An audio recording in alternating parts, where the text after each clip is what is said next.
Hello everyone, my name is Punit and welcome to our YouTube channel Commerce Classes by Anup sir. Hope so आपने previous lecture देखा होगा international trade क्या होता है। हमने समझा था कि इंटरनेशनल ट्रेड क्या होता है। तो अगर थोड़ा सा उसके बारे में हम समराइज फॉर्म में करें तो इंटरनेशनल ट्रेड होता है जब बियॉन्ड द कंट्री हम ट्रेड करते हैं अदर फॉरेनर कंट्रीज के साथ, वो होता है हमारा इंटरनेशनल ट्रेड। नेक्स्ट हमने किया था एक्सपोर्ट क्या होता है। अगर हम फॉरेन में कोई भी गुड्स को सेंड कर रहे हैं this is called export. And अगर फॉरेन से हम गुड्स को मंगवा रहे हैं दिस इज कॉल्ड इंपोर्ट, कि हम क्या कर रहे हैं, इंपोर्ट कर रहे हैं। अब अगर बात करें कि इंटरपोर्ट क्या होता है, इंटरपोर्ट होता है कि जब हम किसी एक देश से गुड्स का इंपोर्ट करते हैं एंड किसी दूसरे देश में गुड्स को एक्सपोर्ट करते हैं, दिस इज कॉल्ड इंटरपोर्ट। अब हम बात करते हैं, हमें पता चल गया कि एक्सपोर्ट क्या होता है, इंपोर्ट क्या होता है। अब हम करते हैं कि प्रोसीजर क्या रहता है, इनका प्रोसेस क्या रहता है कि अगर हम एक्सपोर्ट कर रहे हैं तो किस प्रोसेस से हम एक्सपोर्ट करेंगे। तो स्टेप बाय स्टेप हम सारे स्टेप्स को आज स्टडी करेंगे कि क्या क्या प्रोसेस रहता है हमारा, फर्स्ट स्टेप से लेके और 17 स्टेप आपकी बुक्स में दिए हुए हैं। वन बाय वन हम डिस्कशन करते हैं। फर्स्टली आता है यहाँ पे receipt of inquiry and sending quotation. इसका मतलब क्या हुआ कि सबसे पहले क्या होता है, एक होती है हमारी एक्सपोर्ट कंट्री और एक है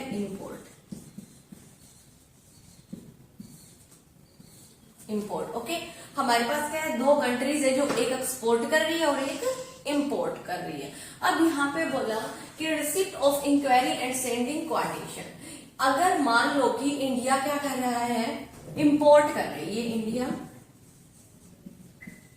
और कहां से कर रहा है, यूएसए से।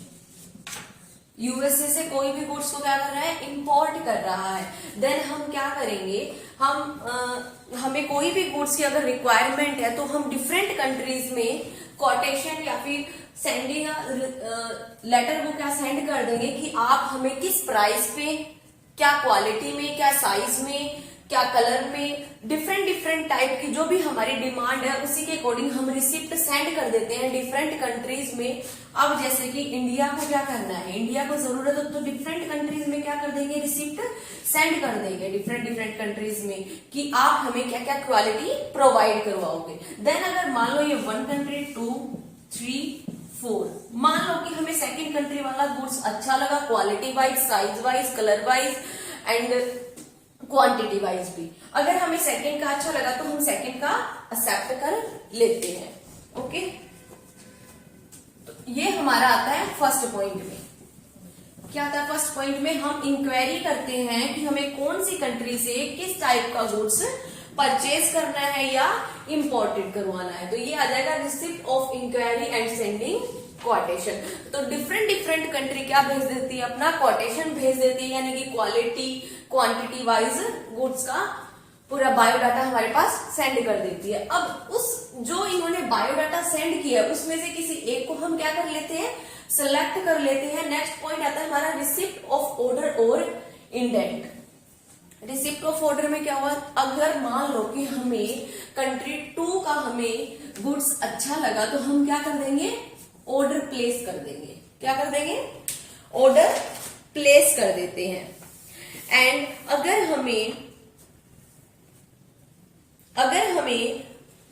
जो भी फॉरेन कंपनी ने भेजा है कि हम इस क्वांटिटी में देंगे, इस प्राइस में देंगे, उसको हम क्या कर लेते हैं, एक्सेप्ट कर लेते हैं। And this is called indent. उसको हम क्या बोलते हैं, इंडेंट बोलते हैं। एंड हम अपना ऑर्डर प्लेस कर देते हैं कि ठीक है, इस क्वांटिटी में, इस क्वालिटी में, इस शेप एंड साइज में आप हमें गुड्स को प्रोवाइड करवा दीजिए। वो आ जाता है हमारा ऑर्डर और इंडेंट में। नेक्स्ट है हमारा to check the credit worthiness and securing payment. अब अगर फॉरेन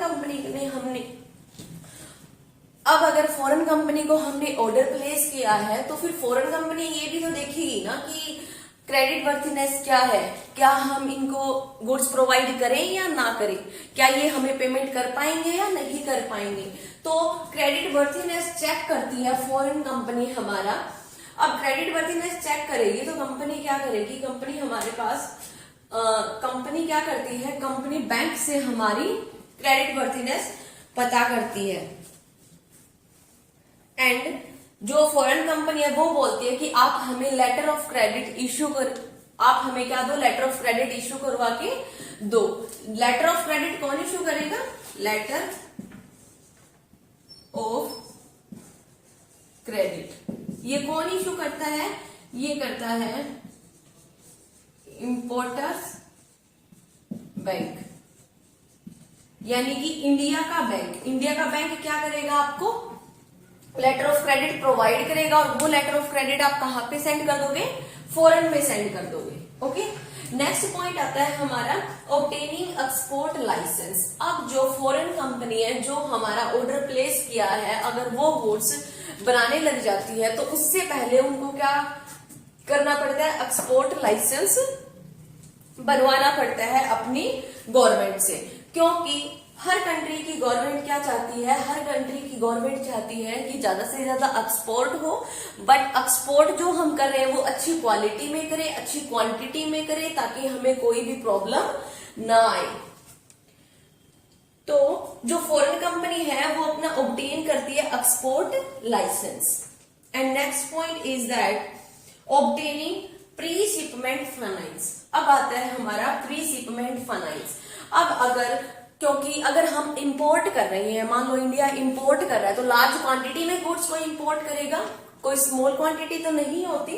तो फॉरेन कंट्री के पास भी खुद के पास इतना पैसा नहीं होता, जो भी मैन्युफैक्चरिंग यूनिट है उसके पास इतना पैसा नहीं होता कि वो सारा रॉ मटेरियल या जो भी मैन्युफैक्चर की थिंग है वो सारा फुलफिल कर सके। तो फॉरेन कंपनी किसे डिमांड करती है? अपने बैंक से डिमांड करती है कि वो उनको फाइनेंस प्रोवाइड करवाए, ताकि क्या कर सके? एक्सपोर्ट कर सके। इसमें आ जाता है हमारा ऑब्टेनिंग प्री शिपमेंट फाइनेंस की प्री शिपमेंट से पहले के जो भी खर्चे होते हैं मैन्युफैक्चरिंग के, रॉ मटेरियल के जो भी खर्चे होते हैं वो आपको बैंक प्रोवाइड करवाए। नेक्स्ट आ जाता है production of goods. Production of goods में क्या आ जाता है कि जैसा इंपोर्टर कंट्री ने डिमांड की है, यानी कि इंडिया ने जैसी डिमांड की है वैसी ही गुड्स वो क्या करे? मैन्युफैक्चरिंग करे और हमें बना के दे, क्योंकि हमारे अकॉर्डिंग ही बनाएंगे ना। हमने ऑर्डर किया है, हमने ऑर्डर किया कि हमें इस क्वालिटी में, इस क्वांटिटी में आपका गुड्स चाहिए, तो वो हमारे अकॉर्डिंग गुड्स को क्या करेगी? मैन्युफैक्चर करेगी। Next point is pre shipment inspection. Pre shipment inspection क्या होता है? कोई भी कंट्री अगर एक्सपोर्ट कर रही है तो वो ये नहीं चाहती कि हमारी कंट्री का नाम खराब हो, या फिर हमारी जो मैन्युफैक्चरिंग इंडस्ट्री है उसका नाम खराब हो, या फिर हम अगर अच्छा गुड्स प्रोवाइड नहीं करेंगे तो हमारे रिलेशनशिप खराब हो। तो कोई भी कंट्री ऐसा नहीं चाहती, तो वो पहले क्या करती है? एक्सपोर्ट करने से पहले वो इंस्पेक्शन करती है गुड्स का।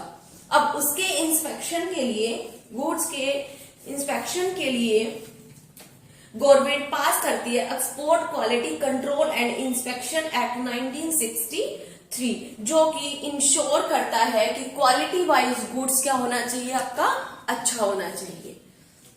ओके, नेक्स्ट एंड इसी पॉइंट में क्या आता है? फिर जो इंस्पेक्शन करके आपको सर्टिफिकेट ऑफ इंस्पेक्शन आपको क्या देती है?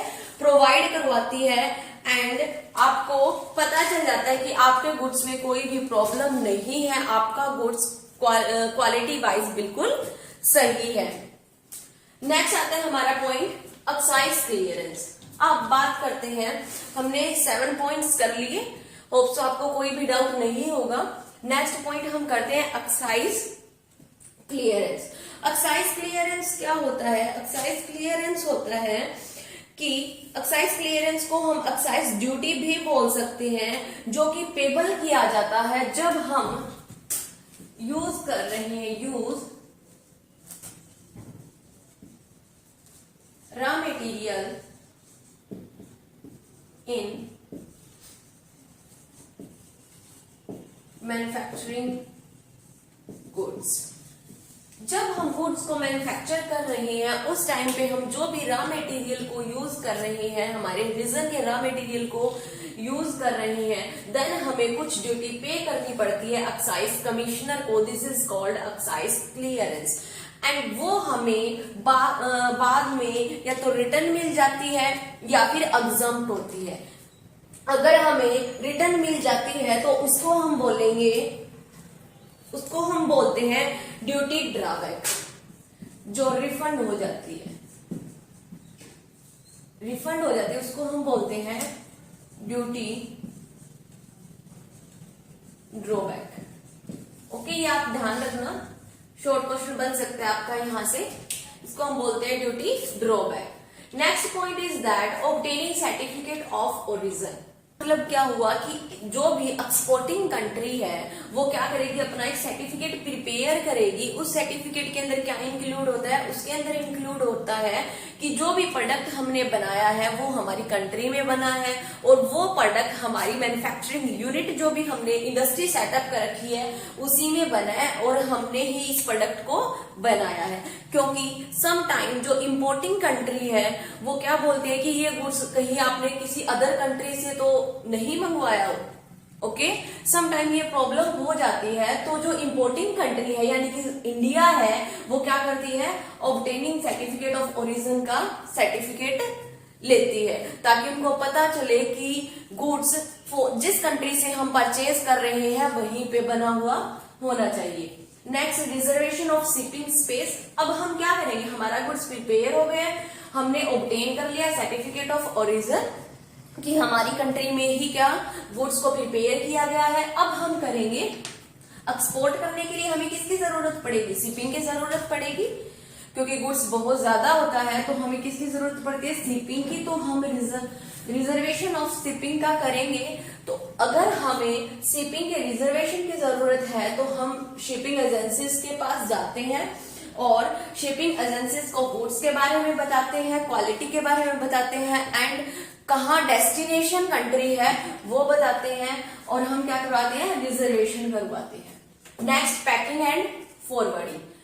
पैकिंग एंड फॉरवर्डिंग में क्या आएगा, अब हम गुड्स को क्या करते हैं, पैकेजिंग करते हैं प्रॉपर, ताकि अगर गुड्स कहीं पे हम एक्सपोर्ट कर रहे हैं तो कोई भी लॉस ना हो, क्योंकि सम टाइम जब हम एक्सपोर्ट करते हैं देन रास्ते में ही हमारी कुछ गुड्स खराब हो जाती है। तो इससे बचने के लिए हम अच्छे से पैकेजिंग करते हैं ताकि हमारी गुड्स खराब ना हो, और जो इंपोर्टिंग कंट्री है उसको अच्छे से हमारे गुड्स मिल सके। Next point is insurance of goods. क्या है next point, insurance of goods.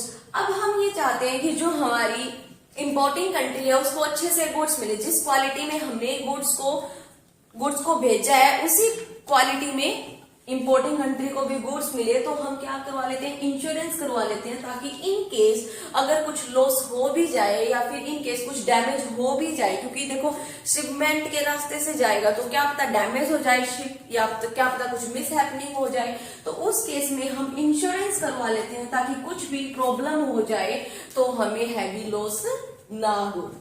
Next आता है हमारा 13, कस्टम क्लियरेंस। कस्टम क्लियरेंस क्या होता है, इसको हम कस्टम ड्यूटी भी बोलते हैं।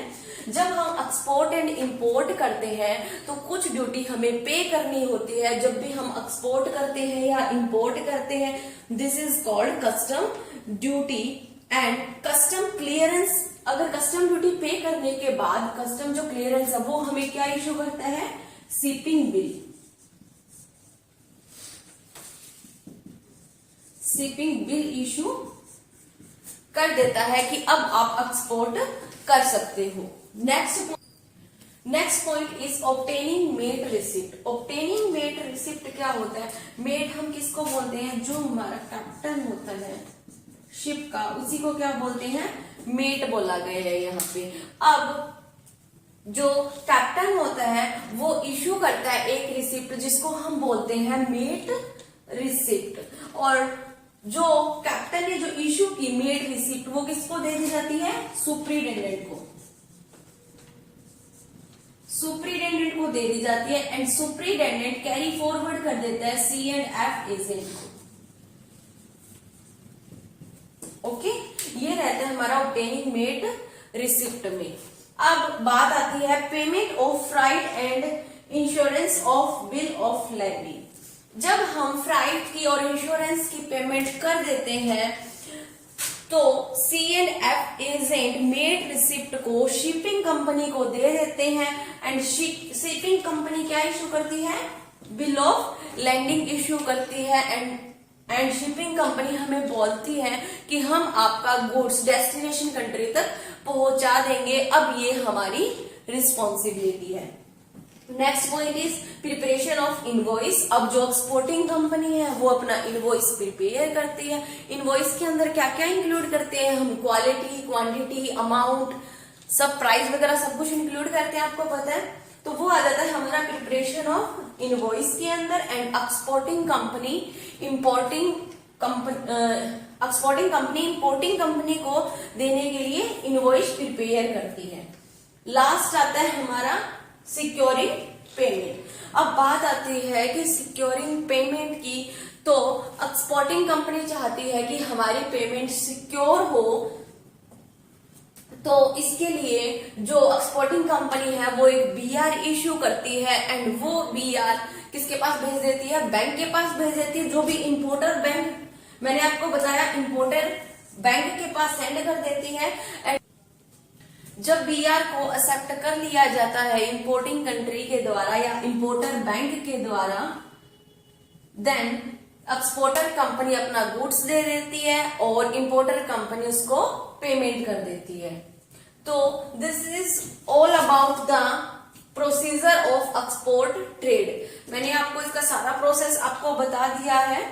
जो इंटरनेशनल ट्रेड है वो हमने प्रीवियस लेक्चर में किया था, हमने आज किया है procedure of export trade and next video में हम करेंगे procedure of import trade. Thank you very much.